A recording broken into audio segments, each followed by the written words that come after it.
You could likewise have a husband or wife that get really peed off at you about anything that you've told their other half that's coming in to see you. They may not like what you have to say, and you may tell that wife about her abusive husband, or that husband about his abusive wife. And the person call or show up the next day trying to talk to you, because they didn't like what you had to say. And remember, they're abusive, which means that they're prone to violence to begin with. So be extremely careful there. Also, whenever you're doing readings, you do not want to have a couple come in together. That's the ace number 1 law, and I call it Leanna's law. The ace number 1 law here within my shop is I do not allow boyfriends, girlfriends, husbands and wives, the other halves, mothers or fathers or sisters and brothers, be in here while that person's getting a reading. Anyone associated with the other side's family, a boyfriend, girlfriend, or their mother, sisters, brothers. And if you have joint friends, I don't suggest you let those friends come with you to get a reading. Or I don't suggest you let your clients bring other people that are associated to the other half. People should keep their psychics to themselves. This is very, very important. Now word of mouth advertising is very important. If someone wants to bring their other halves with them, it's okay, but they need to wait in the car or wait in the waiting room if you have a big enough place and things can't be heard through the wall. And it's for your security as well as the security of the clients that don't really understand what could come out in those cards. And people, I'm telling you, there are people that really just don't understand what can come out in the cards, because they'll bring their other halves in with them while they're cheating on them. Okay? And that is, I don't know, in my mind, that's just dumb as hell. I'm going to be just point blank, blunt to the point there. When you're cheating on your other half, do not bring your other half with you to sit in on your reading. It just don't make any sense. That is just crazy. And I suggest for you that are striving to do this as a business for the public, don't let other people bring their other halves or their other half's family in with them, because somebody could stand up interjectively and become a danger to you. And you don't want that. And yes, it may be against the law for them to hit you or assault you or whatever, but it don't mean that they won't do it.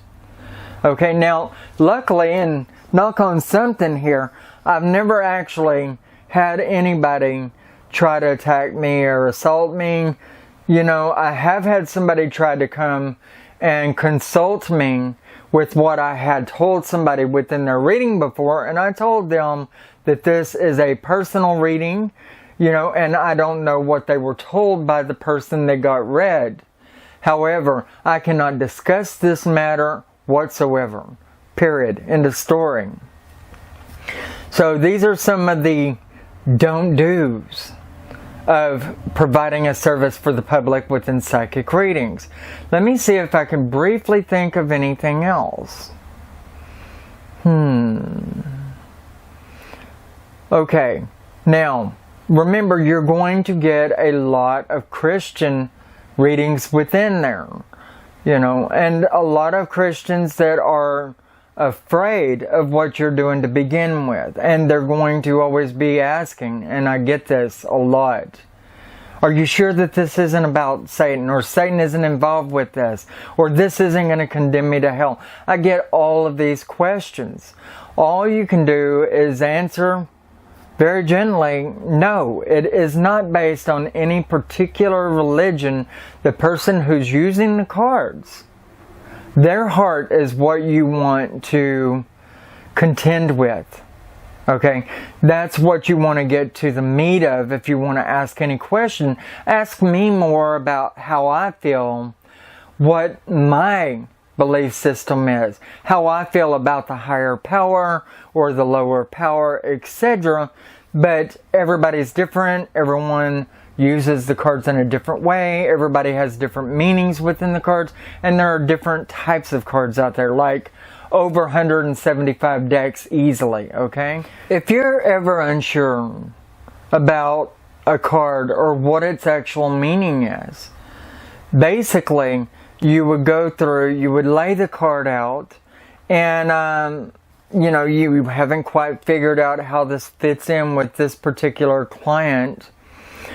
You don't want to ever give them wrong information. You don't never want to mislead them whatsoever, and you do not want a wrong reading. It's just not a good thing to do. What you would basically do is you would lay the card out wherever it is going.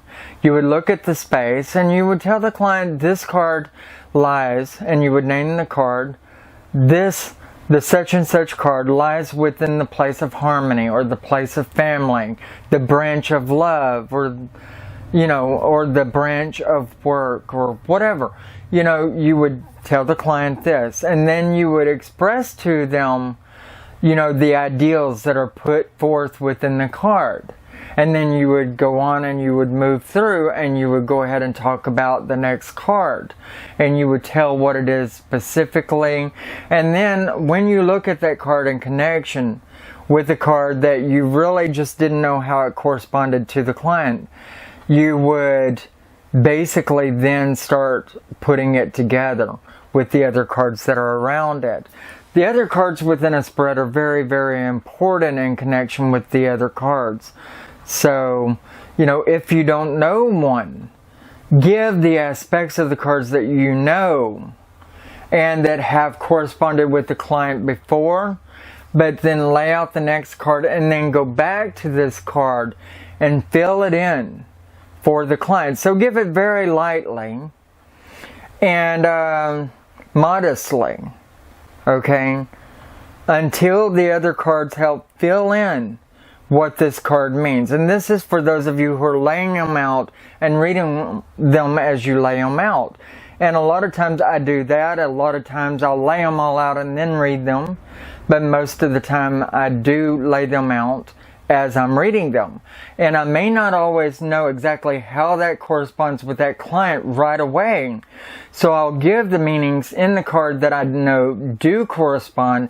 I'll breeze over it because I don't want to alarm them or them to think that I don't know what I'm doing. And people like to draw a judgment really quick, you know. But you want to lay out some other cards so that you can fill it in for yourself, and then you can provide it for the client themselves, you know. So be very careful there, okay? Find a method that you like to use the most and stick by it. There's the astrology layout, there's the wheel of the year layout, there is the Celtic cross method, there's the tree of life.